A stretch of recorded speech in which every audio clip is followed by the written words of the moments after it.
구독, 좋아요 부탁합니다. 경제적 문제들을 해결할 수 있는 제3의 해결책. 즉 사회주의와 자본주의의 단점은 배제하고 장점만을 취합한 경제 질서로 간주하는 사람들은 철저하게 헛다리를 짚고 있는 것이다. 루트비 폰 미제스. 정치인들의 과도한 활동 욕구. 화폐 시스템, 보건 시스템, 교육 시스템, 에너지 공급 시스템의 공통점은 무엇일까? 그렇다. 이 모든 시스템들은 확고하게 국가의 손아귀에 들어가 있다. 다만 대부분의 사람들이 그 배경을 캐묻지 않을 따름이다. 국가가 모든 사안에 개입하는 것이 좋지 않은 이유는 무엇일까? 지금부터 우리는 그 이유를 파고들려고 한다. 우리는 국가가 일체 개입하지 않는 게 가장 좋다고 생각한다. 생각만 해도 끔찍한가? 그러나 우리의 생각이 그렇게까지 틀리지는 않을 것이다. 정치인들이었던 법률이나 규범이 효력을 발휘하기가 무섭게 거듭 개선안을 내어놓는다는 사실만 보더라도 그것을 알 수 있다. 만약 정치적인 결정과 법률이 정말로 쓸모가 있다면 그것들이 통과된 직후에 또다시 수정할 필요는 없을 것이다. 개입이라는 표현은 극도로 점잖은 표현이다. 실제로는 국가가 국민들이 스스로의 고유한 목표를 추구하도록 허용하지 않고 국가의 목표를 좇도록 강요하는 행동 양식을 의미한다. 그것도 물리적 폭력을 가하겠다는 위협을 동원해서 말이다. 롤란트 바더는 누구도 흉내낼 수 없는 그만의 독특한 문체로 정치인들의 과도한 활동 욕구를 다음과 같이 기술한 바 있다.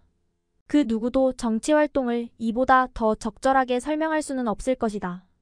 정치인 집단은 반드시 무언가를 함으로써 존재의 정당성을 입증해야만 한다. 그러나 그들이 하는 모든 일이 사실상 모든 것을 더욱더 악화시키기 때문에 그들은 끊임없이 개혁을 할 수밖에 없다. 요컨대 그들은 무언가를 했기 때문에 무언가를 해야만 하는 것이다. 만약 그들이 아무것도 하지 않았다면 그들은 아무것도 할 필요가 없을 것이다. 더 이상 아무것도 하지 않기 위해 자신들이 할 수 있는 일이 무엇인지 그들이 알 수만 있다면 말이다. 어린 시절 TV에서 방영하던 말괄량이 삐삐 시리즈를 본 적이 있는가? 원숭이 말과 함께 살던 바로 그 소녀 말이다. 삐삐는 다음과 같은 노래를 즐겨 부르고 다녔다. 나는 내 마음에 꼭 드는 세상을 만들 거야. 정치인들 역시 사회적인 세상과 경제적인 세상을 그들 마음에 드는 방식대로 만들 수 있을 것이라고 믿는 것 같다. 지칠 줄 모르는 과도한 활동 욕구와 경제에 대한 지속적인 개입은 많은 사람들에게 마치 그들이 실제로 그 일을 할 수 있을 것 같은 인상을 심어준다. 하지만 이는 과대망상이다. 그런데도 많은 국민들은 지금도 여전히 이러한 과대망상증 환자들이 하는 말에 신뢰를 보내고 있다. 우리는 이런 믿음과 망상을 영원히 제거하고자 한다. 토르스텐 폴라이트는 하우프트슈타트브리프 2013년 10호에서 정치인들의 의도를 정확하게 꼬집었다. 개입주의를 동원하면 자유시장이 지배할 때보다 더 나은 시장, 성과를 달성할 수 있다는 믿음이 개입주의 지지자들을 격려해 앞으로 나아가게 한다. 그들은 개입주의를 동원하면 자유시장 자본주의과 사회주의, 사유재산의 국유화 사이에 중도를 걸을 수 있다는 의견을 내세운다. 요컨대 개입주의자들은 개입주의가 자본주의와 사회주의의 장점을 활용하는 동시에 단점을 제거할 수 있다고 주장한다. 개입주의자들의 주장을 간단히 정리하면 이렇다. 우리는 약간의 자본주의를 원한다. 왜냐하면 우리 모두는 조금씩은 탐욕적이기 때문이다. 그러나 근본적으로 우리는 겁 많은 토끼들이기 때문에 지나치게 많은 자본주의는 원하지 않는다. 자, 이제 정직하게 말해보자. 과연 이런 시스템이 가능한 걸까? 당신도 알다시피 약간의 임신 상태는 불가능하다. 하지만 정치인들은 이를 토대로 근사한 사업 계획을 만들어냈다. 그 내용은 바로 이거다. 일단 우리는 시장 경제를 허용한다. 그러나 우리 마음에 들지 않는 일이 일어나면 그 즉시 개입을 한다. 개입주의가 초래하는 결과를 알고 싶다면 우리를 따라오라. 어딘지 궁금한가? 그곳은 당연히 당신도 잘 알고 있는 곳이다. 이제 그곳으로 다시 돌아가 모든 것이 정상적으로 돌아가고 있는지 살펴볼 시간이 되었다. 안타깝게도 우리의 작은 도시에서는 그 사이에 반갑지 않은 일들이 일어났다. 일례로 도시 주변에서 농부들이 키우는 젖소의 절반이 바이러스에 희생되고 말았다. 그 결과 우유가 크게 부족해져 가격이 큰 폭으로 올라갔다. 사람들은 우유 가격 상승에 분노하면서 국왕에게 달려가 뭔가 조치를 취해달라며 불평을 늘어놓았다. 당연히 시민들에게 미움을 사고 싶지 않았던 국왕은 우유 1리터에 최대 10분의 1금 화유로를 받을 수 있다는 법규를 반포했다. 이로써 국왕은 시장 가격에도 못 미치는 수준에서 가격 상한선을 확정했다. 시민들은 만족했다. 하지만 농부들은 절망했다. 국왕이 확정한 가격으로 우유를 생산할 경우 대부분의 농부들이 전혀 수익을 올리지 못하기 때문이다. 대부분의 농부들은 보유하고 있던 가축의 절반 정도를 잃었다. 따라서 남은 젖소가 먹어치우는 사료도 절반으로 줄어들었다. 그럼에도 불구하고 농부들의 고정비용은 안타깝게도 절반으로 줄어들지 않았다. 결국 우유를 생산하는 몇몇 농부들은 우유 사업을 접기로 결심한다. 그들은 자기 가족들이 먹을 만큼만 우유를 생산하거나 남은 젖소를 도살한다. 이로 인해 우유 공급량은 더욱 줄어든다. 우유 생산을 매우 효율적으로 운용하는 소수의 농부들만이 계속해서 사업을 이어나간다. 하지만 모든 시민들에게 우유를 충분히 공급하기에는 우유가 턱없이 부족하다. 결국 국왕은 첫 번째 법규를 반포한 데 이어 두 번째로 다음과 같은 결정을 내린다. 지금부터는 모든 시민들에게 하루에 우유 4분의 1리터만 제공하기로 한다. 이렇게 되자 왕궁을 향해 본격적인 저항의 행진이 이어진다. 사람들은 분노하면서 군주에게 행동을 촉구한다. 그러자 국왕은 개입의 나사를 한 번 더 죄면서 행동에 나선다. 국왕은 즉각적으로 일체의 도살 행위를 금지하는 한편 젖소를 개인 소비 용도로 이용하는 것도 금한다. 젖소를 보유한 사람들은 반드시 그 소를 우유 생산에 투입해야 하고 생산된 우유는 가격 상한선이나 그보다 낮은 가격으로 판매해야 한다는 내용도 들어있다. 이러한 조치는 단기적으로는 우유 수급 부담을 경감시켜주고 상점에 공급되는 우유도 늘린다. 그러나 농부들의 처지는 점점 더 어려워진다. 그들은 거의 강압적으로 손해를 보도록 내몰리고 있다. 임금, 전기, 농기구, 임대료 등으로 구성된 생산 비용이 판매 가격을 훌쩍 뛰어넘기 때문이다. 그 결과 젖소가 노쇠해 죽으면 더 이상 다른 소로 보충하지 못한다. 젖소 사육사들도 영업을 완전 중단한다. 심지어는 추가적인 손해를 방지하기 위해서 몇몇 농부들이 자신들의 가축을 은밀하게 독살한다는 소문이 떠돌기도 한다. 이로 인해 우유 생산은 계속해서 내리막길을 걷는다. 국왕이 개입을 통해 이루고자 했던 상황과 정반대되는 일이 연이어 터진다. 그러나 국왕은 쉽게 포기하지 않는다. 이때부터 그는 농부들의 생산 비용도 규제하기에 이른다. 이에 따라 농업임금과 기계, 전기, 임대료 상한선이 설정된다. 이런 훈령들을 통해 생산 비용이 인하되면서 농부들은 다시 우유를 생산해 이익을 본다. 진열 때마다 다시 우유가 가득 찬다. 국왕은 자신의 개입이 마침내 모든 상황을 제대로 정리했다고 생각하며 한껏 긍지를 느낀다. 바로 그때 나쁜 소식이 전해진다. 농부들이 더 이상 일꾼들을 찾을 수가 없다는 내용이었다. 이는 농촌 일꾼들이 무리를 지어 임금이 인위적으로 내려가지 않는 곳으로 옮겨갔기 때문이다. 이로써 농기구 생산이 중단되고 농경지는 그대로 방치된다. 국왕은 잔뜩 화가 나서 정면 돌파를 시도한다. 그는 다른 산업 부문의 임금과 기계산업 부문의 생산 비용도 마찬가지로 통제한다. 그리고 농경지 경작을 명령한다. 국왕은 점진적으로 모든 가격을 규제하기에 이른다. 이러한 개입 나사는 마지막까지 조여진다. 이쯤에서 우리는 외칠 준비가 되어 있다. 사회주의에 온 걸 환영한다. 당연히 국왕은 처음부터 우유 생산 체계를 행정부의 과제로 지정해 공무원들로 하여금 우유의 생산 및 유통을 관리하고 가격을 정하도록 할 수도 있었다. 간단하게 표현하면 그는 우유 생산을 즉각적으로 국유화할 수도 있었다. 사회주의 체제에서 상품 공급이 얼마나 원활하게 이루어지는지 궁금하다면 구동독이나 소련에 살았던 사람들에게 이야기를 들어보라. 그리고 사회주의를 몸소 체험하고 싶다면 다음번 휴가를 북한에서 보내보라. 그곳에 가면 지금도 여전히 사회주의가 얼마나 제대로 돌아가는지 혹은 제대로 돌아가지 않는지 관찰할 수 있다. 사회주의가 제대로 돌아가지 않는 이유는 무엇일까? 그 이유는 단순하다. 사회주의 체제에서는 사유재산이 존재하지 않기 때문이다. 모든 재산은 국가의 소유다. 그곳 사람들의 표현에 따르면 모든 재산은 민중의 소유다. 이렇게 말하니 한결 듣기가 좋다. 어쨌든 사회주의 체제에서는 상품 공급이 소비자들의 수요에 의해 결정되지 않는다. 그렇다. 공무원들이 생산 품목을 결정한다. 어떤 상품을 얼마큼 제작할지, 누가 그것을 받을지를 결정하는 것도 그들이다. 루트비 폰 미제스는 1922년 그의 저서 사회주의 소셜리즘을 통해 사회주의 체제에서는 경제적 계산이 불가능하다는 것을 입증했다. 기업은 경제적인 계산 혹은 비용 계산을 통해 이익과 손실을 파악한다. 이는 시장 경제에서 매우 중요한 일이다. 이익은 생산 요소들이 서로 조화롭게 조합되어 가치 상승 효과를 발휘했음을 암시한다. 이 경우 생산된 물건의 판매 가격이 그 물건을 제작하는데 필요한 생산 요소들을 합한 비용보다 높다. 반면 손실은 자원이 낭비되었음을 의미한다. 따라서 이 경우에는 그 자원들을 이용해 사람들이 더 절실하게 필요로 하는 물건을 생산해내는 편이 차라리 나았을 것이다. 생산 요소의 공유는 사회주의의 본질이다. 각종 자원, 기계, 공장 등이 국가 소유다. 따라서 교환 행위는 아예 존재하지 않는다. 이와 함께 자원, 기계, 공장 등에 대한 시장 가격도 존재하지 않는다. 시장 가격이 존재하지 않으면 경제적 계산을 할 수가 없다. 그 결과 사람들은 이익을 올렸는지 손실을 봤는지 알지 못한다.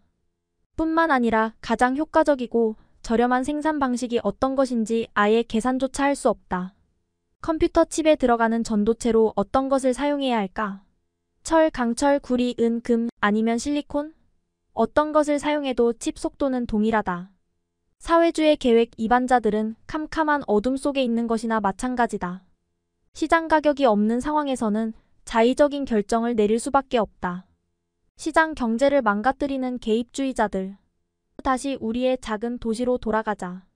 그리고 시민들이 국왕을 찾아가 높은 우유 가격에 대해 불평을 늘어놓았던 상황을 되돌려보자. 이번에 국왕은 다른 방식으로 반응한다. 그는 자신에게 조언해줄 사람을 부른다. 국민 경제에 정통한 조언자는 국왕의 입장에서 봤을 때 그리 달갑지 않은 조언을 준비해 가지고 왔다. 그는 국왕에게 간절한 어조로 개입하지 말 것과 어떤 경우에도 우유 가격 상한성을 설정하지 말라고 조언한다. 이 말을 들은 국왕은 미심쩍은 생각이 들어 일단 이렇게 묻는다.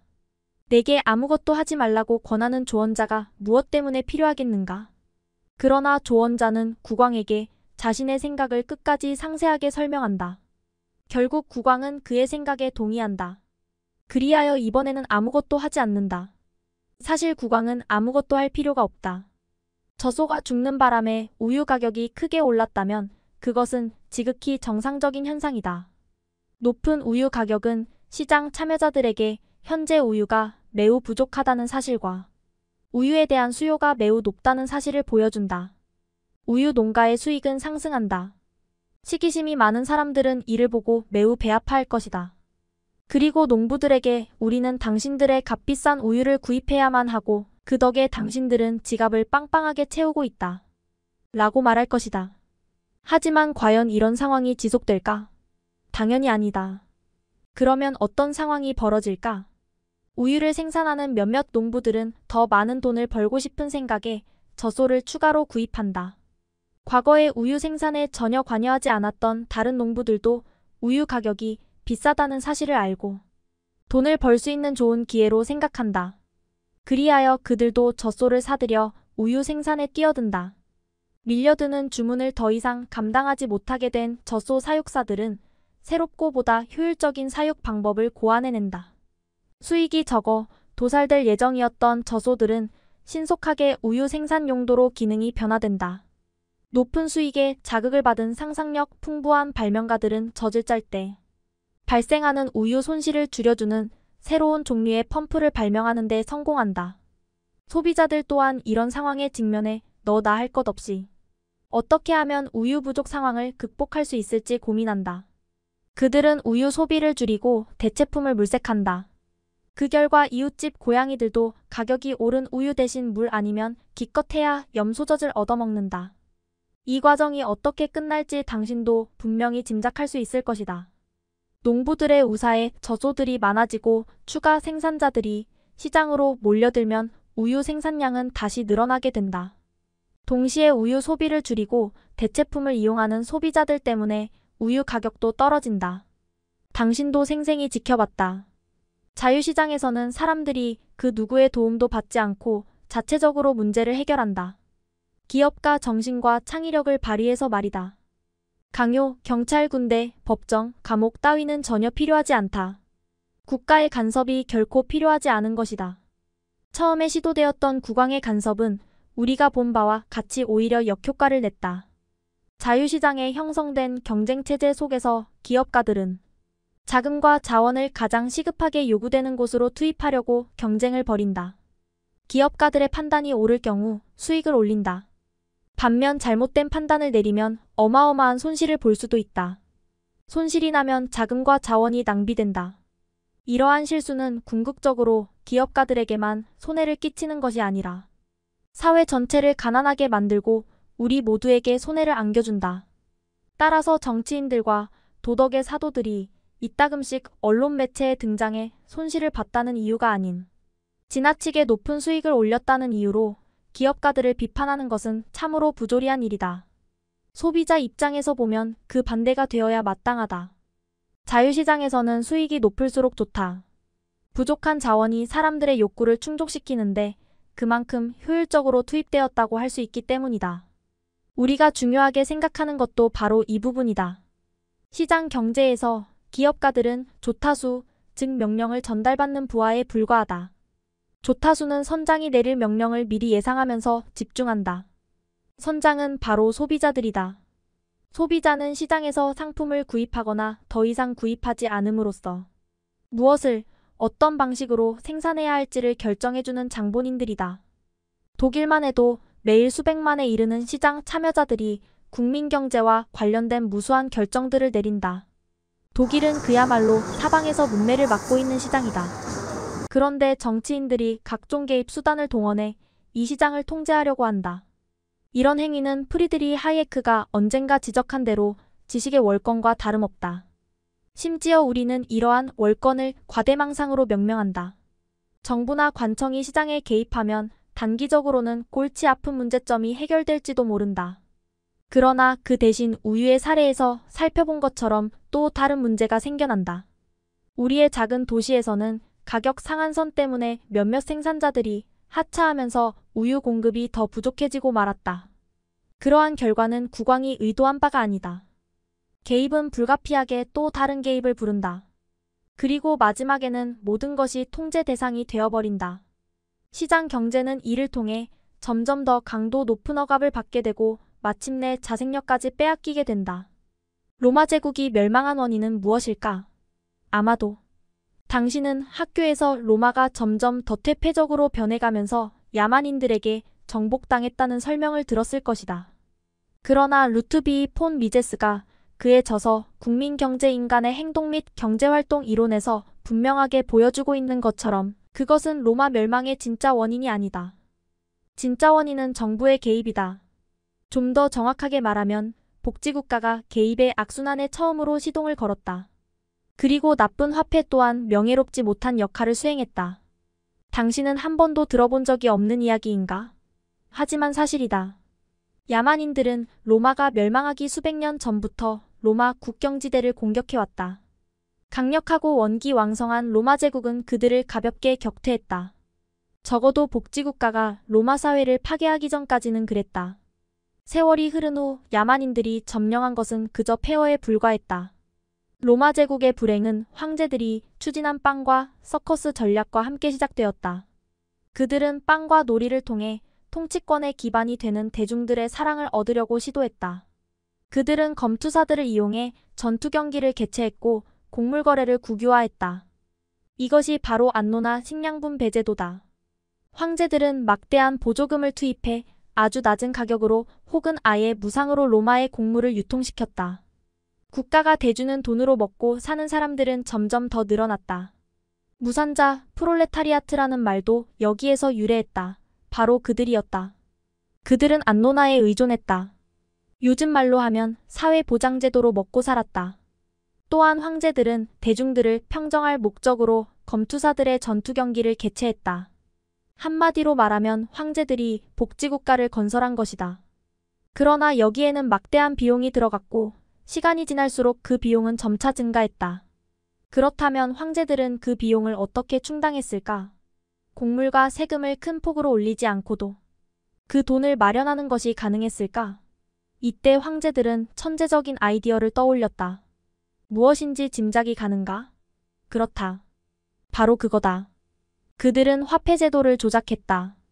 좀 더 정확하게 말하면 귀금 속으로 만들어진 낡은 동전을 한데 녹인 다음 거기에 구리 같은 값싼 금속을 혼합해 동전을 새롭게 주조함으로써 동전 이질을 떨어뜨렸다.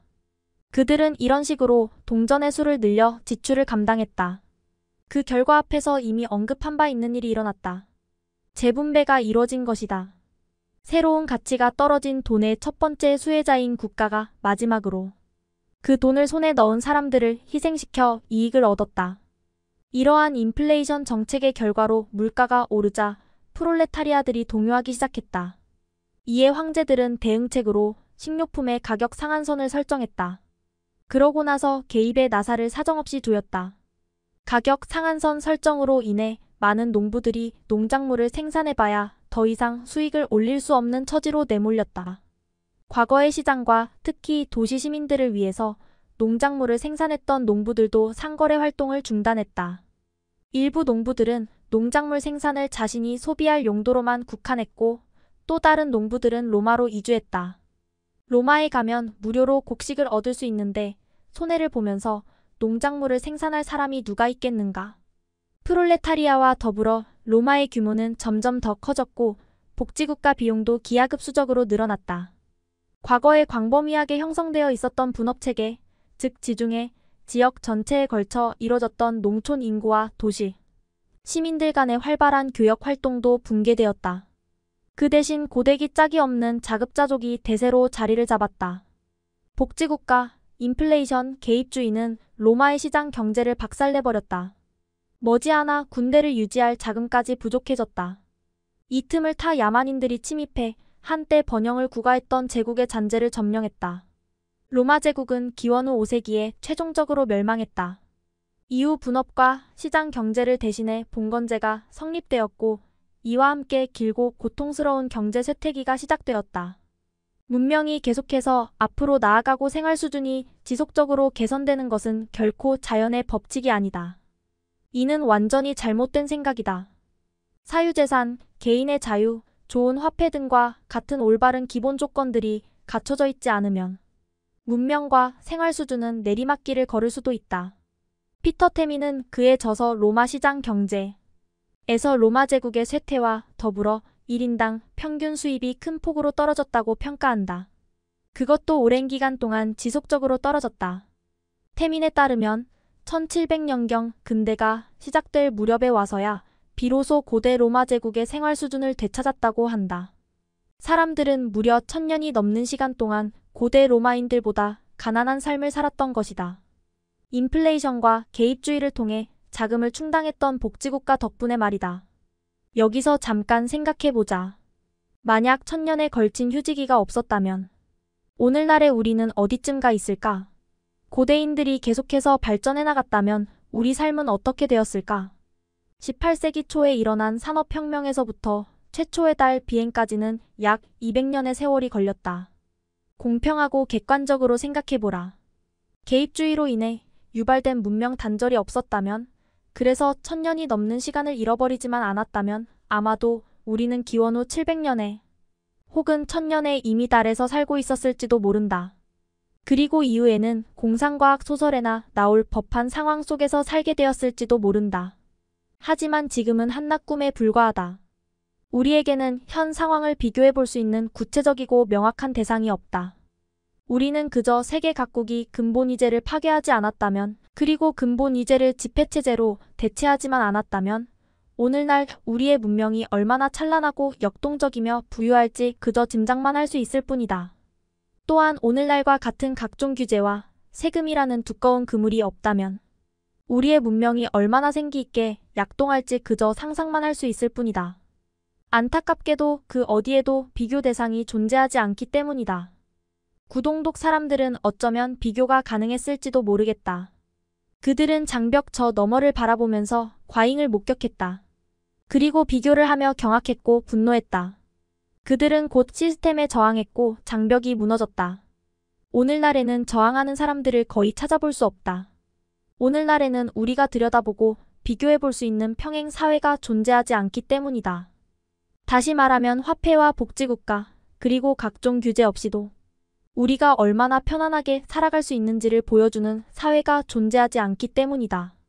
오늘날 우리의 빈곤은 아직까지는 절대적인 빈곤이 아니다. 생활 수준이 후퇴하지 않고 있다. 우리의 빈곤은 상대적인 것에 불과하다. 국가적 개입이 없는 좋은 화폐를 가진 세계와 비교했을 때 그렇다는 말이다.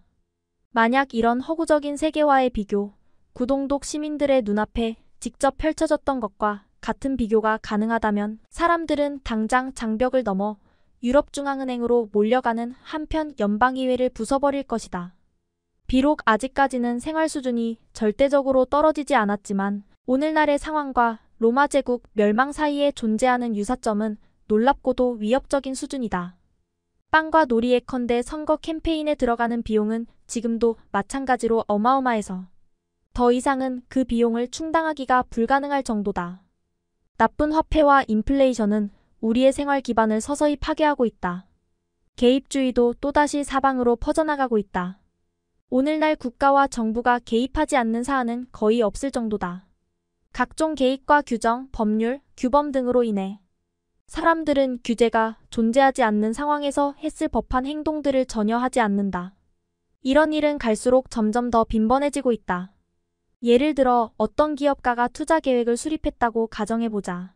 그런데 법적 최저임금 규정 때문에 투자 수익이 창출되지 않는다면 그 기업가는 투자 계획을 포기하고 말 것이다. 이렇게 되면 당연히 일자리도 생겨나지 않는다. 그러나 누구도 이와 관련해서는 이런 방구도 하지 않는다. 왜냐하면 아직 일자리가 창출되지 않았고 눈에 보이지도 않기 때문이다. 괴물이 되어버린 금융시장. 이제 우리는 아주 민감한 주제, 즉 법적 최저임금이라는 주제를 감히 다뤄보려고 한다. 우리가 다룰 사례는 얼마나 다양한 국가적 개입이 한데 뒤얽혀 있는지를 여실히 보여 너무 뒤얽혀 때문에 문외한들은 간의 관계를 이해하는 것은 고사하고 그런 관계가 존재한다는 사실조차 파악하지 못한다. 우리는 이미 통화량 확장을 통해 수입과 자산이 저소득 계층에서 고소득 계층으로 재분배되는 과정을 상세히 설명했다.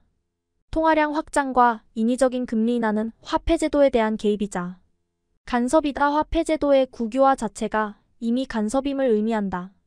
이런 개입을 통해 어떤 사람들은 더 가난해지고 어떤 사람들은 더 부유해진다. 전체적인 경향을 보면 물가가 인상되면 하위계층과 중위계층은 더욱 가난해지고 새로운 돈을 간단하게 손에 넣을 수 있는 슈퍼 부자들은 점점 더 부유해진다. 소득 하위계층은 시간이 흐를수록 구입할 수 있는 물건들이 점점 적어진다. 인플레이션으로 인해 그들이 벌어들이는 돈의 구매력이 명목상 임금 상승을 통해 임금이 늘어나는 속도보다 더 빨리 사라져버리기 때문이다. 바로 이 순간 정치인들과 노동조합 그리고 그 밖에 다른 좋은 의도를 가진 사람들이 무대 위로 등장해 본인의 임금으로는 더 이상 생계를 꾸려갈 수 없는 사람들을 대신해 법적 최저임금을 요구한다. 이런 사람들이 언론 매체에 등장하는 모습을 부디 관심 있게 살펴보기를 바란다. 그들이 얼마나 자신감에 가득 차서 마이크에 대고 이야기를 하는지 그리고 언제 어떤 조치를 취해야 할지 그들이 얼마나 정확하게 알고 있는지를 들어보라. 이런 사람들은 대부분 우리는 반드시 라는 문장으로 말문을 연다.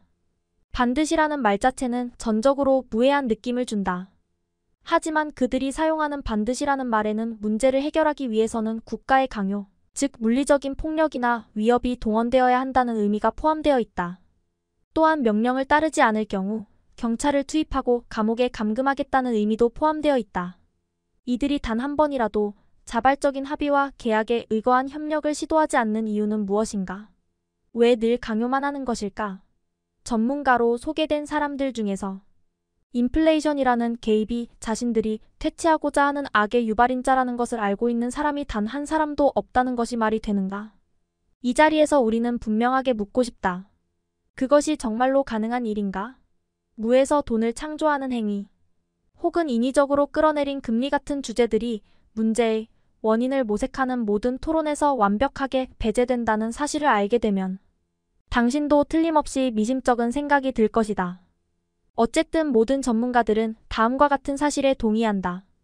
우리는 반드시 무언가 조치를 취해야만 한다. 그리고 국가는 국민들이 그들의 손으로 일을 해서 먹고 살 수 있도록 만들어줘야만 한다. 통화량 확장과 저금리 정책이라는 개입에 이어서 법적 최저임금이라는 형태의 개입이 다음 수순으로 그 뒤를 잇는다. 하지만 이런 개입은 어느 누구도 원하지 않는 결과를 초래한다. 바로 실업이다. 믿지 못하겠는가? 주목하라. 최저임금이 시장임금보다 높으면 자동적으로 노동력에 대한 수요는 줄어든다. 경제학에서는 최저임금을 최저가격으로 부른다. 이는 최대 가격의 반대말이며 가격 하한선을 의미한다. 다시 우유 가격을 예로 들어보자. 농부들이 국가로부터 우유 1리터당 이금 화유로를 최저 가격으로 보장받는다면 농부들은 미친 듯이 우유를 생산할 것이다. 이렇게 되면 과잉 생산되어 판매되지 않는 우유들이 어마어마하게 쌓일 것이다. 한마디로 말해 우유의 바다가 생겨날 지경이 될 것이다. 그러나 우유에 대한 수요는 감소한다. 최저임금도 마찬가지다. 초과 근무를 하는 사람들이 점점 더 늘어날 것이다. 예전 같았으면 자녀들을 돌보거나 문화활동 등 다른 여가 활동에 몰두했을 시간에 초과 근무를 하는 것이다. 동시에 노동력에 대한 수요는 줄어든다. 그 결과 대량의 실업자 발생. 최저임금이 10유로 정도가 적정하다면 100유로나 1000유로면 안 될 까닭이라도 있는가? 만약 시간당 최저임금이 1만 유로로 책정된다면 어떤 일이 일어날까? 그렇다. 대규모 실업 사태가 발생하고 크리스티아누 호날두와 리오넬 메시 달랑 두 사람만 공을 차게 될 것이다. 그러나 일반적으로 최저임금은 그보다 훨씬 낮은 수준이다. 그리고 최저임금에 미치지 못할 정도로 생산 능력이 저조한 사람들만 노동시장에서 방출되기 때문에 실제로 이런 입장에 처하는 사람들은 극소수에 불과하다. 하지만 바로 이런 사람들 능력이 저조해 낮은 임금을 받을 수밖에 없는 사람들이야말로 최저임금으로 도움을 줘야 할 사람들이다. 법적 최저임금을 책정한 데 이어 실업 사태가 발생한다면 그리 오래지 않아 정치인들이 그 다음 개입 조치를 예의주시할 것이다. 이쯤 되면 실업자들을 위한 재교육을 비롯해 다른 자질 함양 조치들이 필수적이라는 요구가 제기된다. 그리고 모든 정치인들의 입에서 다음과 같은 외침이 동시에 터져나온다. 기회균 등은 반드시 실현되어야 한다. 교육의 기회가 개선되어야 한다. 유년기 교육에서부터 시작되어야 한다. 우리에게는 더 많은 국가지원 보육시설과 종일제 학교가 필요하다. 부모들은 더 이상 양육 활동을 할 수 없다. 이렇게 외치는 첫 번째 이유는 그들의 교육 수준이 함량 미달이기 때문이고 당연히 이런 사실을 그렇게 공개적으로 밝히지는 않는다. 두 번째 이유는 시간적으로 도저히 그렇게 할 수가 없기 때문이다. 이렇게 되면 가정생활 역시 점점 더 국가의 영향력 아래 놓이게 된다. 이제 국가의 개입에 관해 좀 더 상세히 얘기해보자. 장담컨대 앞으로 몇 년 동안 우리는 분명히 이 문제에 몰두하게 될 것이다. 요컨대 국가가 관리하는 에너지 전환 또한 국가 개입의 특별한 사례라고 할 수 있다. 어쨌든 이는 민감한 주제다. 공개적으로 그린 에너지에 반대하는 목소리를 한번 내보라. 맹렬한 분노의 폭풍이 당신을 향해 불어 닥칠 것이다. 그러니 비판의 목소리를 내려면 바람이 완전히 잦아들 때 하는 것이 좋다. 적어도 그렇게 하면 바람이 불지 않을 때면 가만히 서 있을 수밖에 없는 수많은 풍력 발전기들이 이때 불어오는 폭풍의 덕을 볼 수 있을 테니까 말이다. 하지만 주의하라. 지나치게 강력한 폭풍이 찾아오면 풍력 발전기 전원도 차단시켜야 한다. 전기요금 영수증을 들여다보면 에너지 공급에 대한 국가의 개입이 어떤 결과를 초래하는지 알 수 있다. 그것은 시장 경제와는 더 이상 아무런 관련이 없다. 당신이라면 어쩌면 국가의 망상을 지원해줄 수 있을지도 모른다. 하지만 독신 여성 연금 수급자나 수입이 적은 사람들은 그렇게 할 수 없다. 이웃 나라인 오스트리아 사람들은 독일 사람들의 모습에 폭소를 터뜨린다. 태양이 밝게 비추는 가운데 지속적으로 불어오는 바람이 독일 전역을 어루만지고 전력거래소에서 거래되는 전기 가격이 엉망이 될 때면 그들은 배꼽을 잡고 웃는다. 그런 순간이 찾아오면 오스트리아 사람들은 값비싸게 생산한 우리의 전기를 헐값에 구입해 그것으로 인공호에 있는 물을 펌프질해 자체적으로 값싼 전기를 생산한다. 전기가 필요한 바로 그 순간의 말이다. 개입 후는 곧 개입 전을 의미한다. 이는 토르스텐 폴라이트가 개입주의를 다룬 그의 기고문에 붙인 제목이다. 국가는 국가의 개입으로 인해 초래된 결과를 또 다른 개입을 통해 완화하려고 시도한다. 예컨대 반내 아이켈에 사는 어느 독신 여성연금 수급자가 더 이상 전기요금을 지불하지 못하는 사태가 발생한다. 바이에른주에 있는 한 대지주의 들판에 메가톤급 태양열 설비를 건설하는 데 필요한 자금을 공동으로 충당해야 하기 때문이다. 그러나 다행히도 국제기구 카리타스와 에너지기후보호단체가 주축이 된 슈트롬 슈파체크 전기절약 점검 운동저 소득층의 에너지 소비 절감을 위한 운동이 있다. 물론 우리의 할머니는 그런 근사한 것이 존재한다는 사실에 매우 기뻐할 것이다.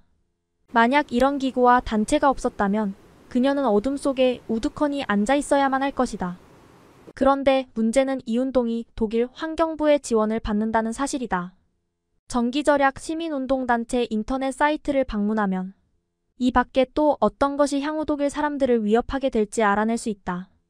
슈트롬 슈파 체크 운동은 자립을 돕는 수단으로서 에너지 소외지대에 있는 사람들을 도와준다. 자격 요건을 갖춘 가정의 요청에 따라 슈트롬 슈파 도우미들이 그 가정을 방문해 우선 에너지 소비와 물 소비를 조사한다. 그런 다음 개개인의 가정 상황에 맞춰 에너지 절감 장치를 무료로 장착해주고 사용 방식과 효율적인 에너지 소비 태도에 관한 조언을 제공한다. 슈트롬 슈파 도우미들은 에너지 절감 램프, TV 전원 차단기, 온업 기능이 장착된 멀티탭을 무료로 설치해준다. 마치 크리스마스 선물 꾸러미 같다. 우리가 하려는 말을 오해하면 안 된다. 우리는 결코 슈트롬 슈파 도우미들을 비난하려는 것이 아니다. 그들은 분명 좋은 일을 아주 많이 하고 있다. 거대한 태양광 시설을 보유하고 있는 바이에른 대지주들을 비난할 생각도 없다. 그들은 지극히 합리적으로 행동하고 있을 뿐이다. 문제는 국가 보조금이 이곳으로 흘러들어간다는 점이다. 거기에는 당신의 돈도 포함되어 있다. 당신에게서 강제로 빼앗아간 그 돈, 당신 자신의 목적을 달성하기 위해 사용할 수도 있었을 그 돈 말이다. 장기간에 걸쳐 그 돈을 모으면 약간의 목돈이 될 수도 있다. 그 돈으로 이따금씩 배우자에게 근사한 선물을 할 수도 있고 자녀 교육을 위해서 그 돈을 따로 떼어놓을 수도 있다. 어쨌든 국가의 개입은 자본과 자원이 가장 필요한 곳에 투입되지 못하도록 하는 결과를 낳는다. 이런 일이 일어나지 않으려면 자유시장에 대해 간섭하지 않는 것이 최선이다. 우리처럼 말하고 우리처럼 글을 쓰는 사람들은 비웃음거리가 되지 않도록 항상 주의를 기울여야 한다. 왜냐하면 오늘날에는 더 고차원적인 목표들이 중요하게 여겨지기 때문이다. 그리고 이런 목표를 설정하는 사람들이 바로 박식한 우리의 정치인들과 각종 노동조합 그리고 무수한 이익단체를 대변하는 사람들이기 때문이다. 루트비 폰 미제스는 일찌감치 이런 사실을 간파했다. 1944년에 그의 저서관료제를 통해 다음과 같이 말했다. 그러나 우리는 전체적으로 이윤 추구를 공격하는 시대에 살고 있다. 여론은 이윤을 추구하는 행위를 지극히 비도덕적이고 공동체에 극도로 유해한 행위로 간주한다. 정당과 정부는 이윤 추구를 제거하고 그들의 말에 따르면 봉사하는 자세로 그것을 대체하려고 열을 올린다. 실제로 그것은 관료주의적 경제활동을 의미한다. 경제활동에 대한 국가의 개입이 점차 증가하면서 시장 참여자들이 가지고 있는 너무나도 중요한 동기, 즉 이윤 추구라는 동기가 약해지고 있다. 사람들은 정부의 간섭이 없을 때 취할 법한 태도와는 다른 태도를 취한다. 결국 국가의 개입이 모든 것을 뒤덮어 사방이 우거진 덤불처럼 변해버렸다. 그 덤불은 너무 울창해서 다양한 개입들 간의 관계를 더 이상 인식할 수 없게 만든다. 그것을 꿰뚫어 볼 능력이 없는 국민들은 이른바 전문가들의 손에 속수무책으로 내맡겨져 있다. 전문가들은 자신들이 원하는 대로 사람들을 자유자재로 조종할 수 있다. 자유경제는 개입의 눈사태에 파묻혀버렸다. 어쨌든 전문가라는 사람들은 대부분 경제학자들이다. 실제로 국립대학들은 국민경제학과를 만들어 개입 전문가들을 양성하고 있다. 이곳에서 학생들은 시장이 당연히 해야 할 일을 하지 않는 이유와 국가 권력을 이용해 시장이 도약할 수 있도록 최대한 돕는 방법을 배운다. 그런 다음 이 전문가들은 감독관청이나 부득이하게 각종 규제와 맞서 싸워야만 하는 기업의 자리를 잡는다. 예를 들면 화폐 이론을 전공한 학생들은 중앙은행에서 일하게 될 가능성이 높다. 그들은 대학에서 화폐 시스템이 유익하다는 사실과 통화량과 금리 정책을 통해 경제를 가장 효율적으로 운용하는 방법을 배웠다. 다시 한번 분명하게 말하지만 국가가 관리하는 화폐와 그 밖에 다른 개입 조치들이 없다면 국민경제학자들 대부분은 불필요한 존재가 되어버릴 것이다. 따라서 대부분의 경제학자들이 최소한 특정한 경우에 있어서만큼은 국가의 개입을 지지하고 중앙은행과 국가의 화폐를 신이 내린 것으로 받아들이는 것이 결코 놀라운 일이 아니다. 그들의 일자리가 바로 거기에 달려있기 때문이다. 사람이란 무릇 자신을 먹여 살리는 사람의 편을 들기 마련이다. 물론 당신도 이미 알아차렸겠지만 당연히 예외도 있다. 다시 개입의 눈사태로 돌아가 보자. 수많은 개입의 시초에는 화폐제도에 대한 국가의 주제넘은 개입이 자리 잡고 있다. 구소련의 정치가이자 혁명가였던 레닌 1870에서 1924년 이렇게 말한 적이 있다. 시민사회를 파괴하기 위해서는 반드시 그 사회의 화폐제도를 파괴해야만 한다. 만약 레닌이 오늘날 펼쳐지고 있는 상황을 볼 수 있다면 매우 즐거워할지도 모른다. 자유주의 성향의 잡지 슈바이처 모나트의 발행인인 르네 쇼이는 현재의 경제 형태를 가리켜 반사회주의로 명명했다. 자유시장 경제로 돌아가는 길을 찾지 않고 계속해서 개입의 오솔길을 따라간다면 국가의 개입과 조종 행위가 점점 늘어나다가 결국에는 완전한 사회주의로 귀결되고 말 것이다. 당신도 직접 봤던 것처럼 우리의 작은 도시에 사는 국왕은 우유 가격을 통제하는 선에서 멈추지 못했다. 그는 가격 통제를 다시 철폐하고 문제 해결을 시장에 맡겨야 했다. 하지만 그렇게 하지 않았고 연이은 개입 조치에 손을 뻗었다. 국가가 계속 이런 식으로 나가다가는 시민들이 가격 통제 조치를 제대로 준수하는지 직접 감시해야 하는 지경에까지 이를 수도 있다. 시민들 역시 더 비싼 가격을 치르고서라도 절박하게 필요한 우유를 손에 넣으려고 할 테고 이런 욕구로 암시장까지 생겨날 것이다. 그렇다면 국왕은 암시장을 무슨 방법으로 막을 것인가? 물론 처벌하겠다고 위협하면서 적발된 사람을 실제로 처벌할 수도 있다. 어쩌면 암거래상의 정체를 폭로하고 혐의를 입증하기 위해 국민들에게 스파이 활동을 시킬지도 모른다. 어딘지 낯익은 이야기 같지 않은가? 실제로 구동독에서는 1989년까지 이러한 체제가 자리 잡고 있었다. 이런 딜레마에 대한 책임은 당연히 다른 사람들에게도 있다. 예컨대 암시장을 이용하는 탐욕스런 농부들이 그런 사람들이다. 그런데 구동독의 사례를 살펴보면 그곳의 암시장은 물자 부족을 해결하는 데 도움이 되었을 뿐만 아니라 사람들을 점점 더 궁핍하게 만드는 국가의 규제를 회피할 수 있는 한 가지 가능성이었다. 암시장은 골칫거리가 아니라 오히려 문제 해결책이었다. 동유럽에 제대로 굴러가는 암시장이 없었다면 사회주의와 공산주의는 훨씬 더 일찍 붕괴되었을 것이다. 이제 위의 내용을 금융위기와 유로위기로 옮겨보도록 하자. 정치인들이 하는 말에 따르면 이런 위기를 불러일으킨 장본인은 탐욕스런 투기꾼들과 은행가들이다. 전직 독일 대통령 호르스트 켈러호스트 KHLER는 2008년에 슈테른스턴과의 인터뷰에서 이렇게 말했다. 금융시장은 괴물이 되어버렸다. 2004년 독일 대통령으로 당선되기 전까지 호르스트 켈러가 국제통화기금 총재를 지냈다는 사실을 감안한다면 그의 진술은 한층 더 많은 것을 생각하게 한다. 그는 분명히 위기를 불러일으킨 진짜 원인들 화폐 시스템, 발권은행, 부분준비금 은행 시스템을 잘 알고 있을 것이다. 그러나 정치인들은 책임을 다른 사람들에게 전가한다. 이렇게 함으로써 그들은 계속된 개입 조치를 정당화하고 자신들의 무능력으로 쏠리는 시선들을 다른 곳으로 돌린다. 또한 그들은 위기를 금융거래세, 텍스, FTT 같은 새로운 세금을 도입하는 기회로 활용한다. 위기를 불러일으킨 장본인들에게 반드시 그 비용을 부담시켜야 한다. 라고 말하면서 말이다.